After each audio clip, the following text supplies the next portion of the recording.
boomerangs, bombs, dungeons, magic swords, puzzles, and green tunics. Welcome to The Legend of Zelda.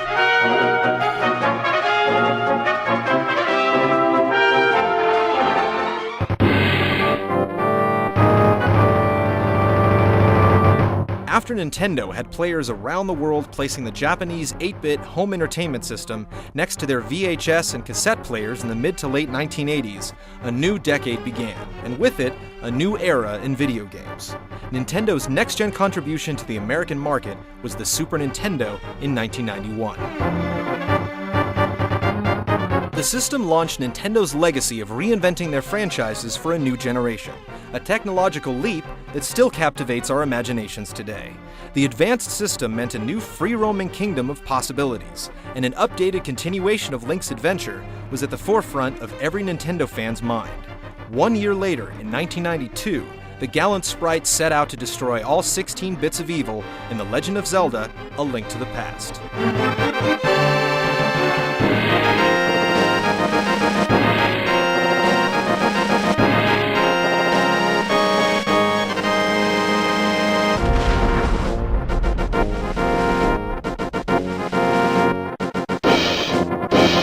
4 years after the side-scrolling Zelda 2, Nintendo returned the series to an overhead perspective, one that added exquisite detail and a bright polish to the original adventure. The gameplay also seemed gleefully familiar, as you explored the overworld of Hyrule, slashing your way through each gridlocked environment. Your health meter was once again a row of hearts that could now be expanded by finding quarter pieces across the world map. Combining 4 of these would give you another vessel of life, enticing players to explore every nook and cranny in every area to raise their defense. The sequel once again pitted our trusted hero Link against the evil Ganon. Just when you thought you had caught up to him and Zelda was within your grasp, you learned that your eternal nemesis had been sealed away in an alternate dimension known as the Sacred Realm.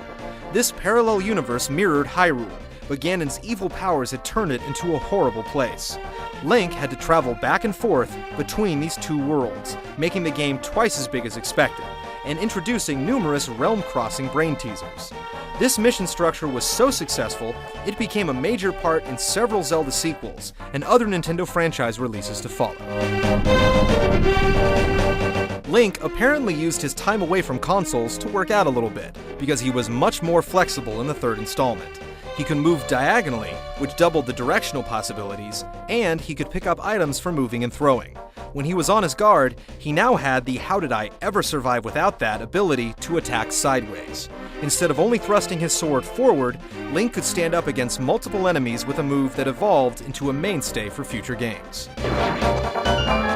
A Link to the Past also introduced new items, as fans had come to expect. These included the hook shot for grappling, Pegasus boots for dashing, and the Master Sword, the beloved blade of power that would become the Little Green Warrior's Excalibur. One innovation that added a new level to dungeon exploring, literally, was the addition of an upstairs or downstairs to most of the castles and underground interiors. Link could travel up and down each floor, often finding himself on the same screen twice as he took the high or low road back and forth. He would even fall through floors unexpectedly. This feature not only returned in numerous overhead sequels, but it was an interesting development that would one day become a full 3D experience on the N64.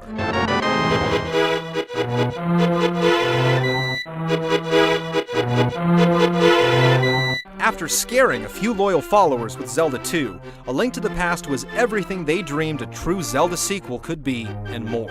The bird's eye view returned, letting you view each room, town, forest, and enemy battle in its entirety. The combat was smoother, the environments were bigger, the graphics were prettier, and an arsenal of new items made finding each weapon a triumphant achievement. Needless to say, the game was a smash hit. Adored by fans and critics, A Link to the Past held Nintendo Power's #1 spot on the top games list for over 5 consecutive years. Before Nintendo set to outdo themselves again, they moved the series to their first handheld device, the black and white Game Boy. It was not the first RPG to appear on the Pocket system, but it did give the developers license to move the series into unexpected directions in The Legend of Zelda: Link's Awakening.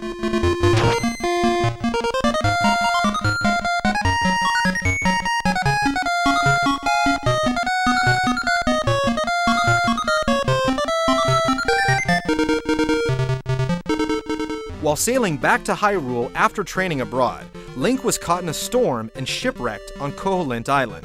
The only way our hero could return home was by snapping the Windfish out of his never-ending slumber. Link's Awakening was the first Zelda game to be set outside of Hyrule, and the main Triforce storyline. Princess Zelda was only mentioned at the beginning, and subsequently stepped out of the spotlight as your primary objective. The on-the-go adventure was the first of the top-view games to feature jumping, a talent Link's cousin Mario had been perfecting for 12 years. This tossed platforming elements into the growing gameplay modes, and added another ability that would become vital when the camera eventually dropped down into the third dimension 5 years later. Link's Awakening was also the first in the franchise that allowed you to assign both buttons to different items, and neither had to be your sword. This opened up new puzzle possibilities like having to dash with the Pegasus boots and jump with Rock's feather. Side quests weren't something that Link hadn't seen before, as there was always much more to do in each Zelda game than you were required to, but the Game Boy exclusive introduced the first trading sequence. This involved meeting several NPCs and traveling to multiple scattered locations to unlock a bonus item, and it continued to beckon true adventurers, itching to find all there was to find on each map in the years and games to follow. Link's Awakening also had an unexpected comedic edge by being surprisingly self-aware. Characters would inform you how to save your game, and then explain that they had no idea what that meant. One character you met introduced himself, and then told you he'd be lost in the forest later on and asked you to keep an eye out for him.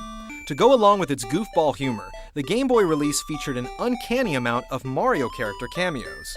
From Goombas to Chain Chomps to a Yoshi doll or a picture of Princess Peach, the fourth Zelda title was littered with famous Nintendo faces.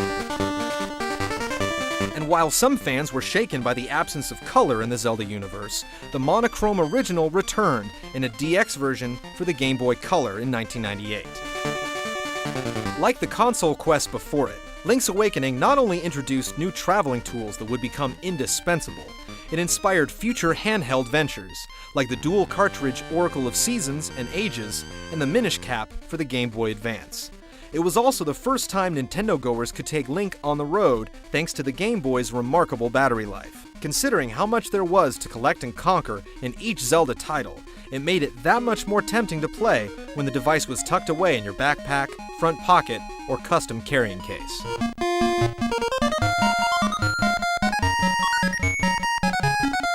We're nearing our halfway point in our journey through the history of Hyrule.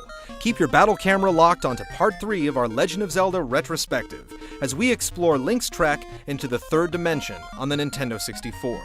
It was there that he starred in what many consider to be the best in the series, and one of the finest video games ever made, the Ocarina of Time, as well as its controversial time-traveling follow-up, Majora's Mask.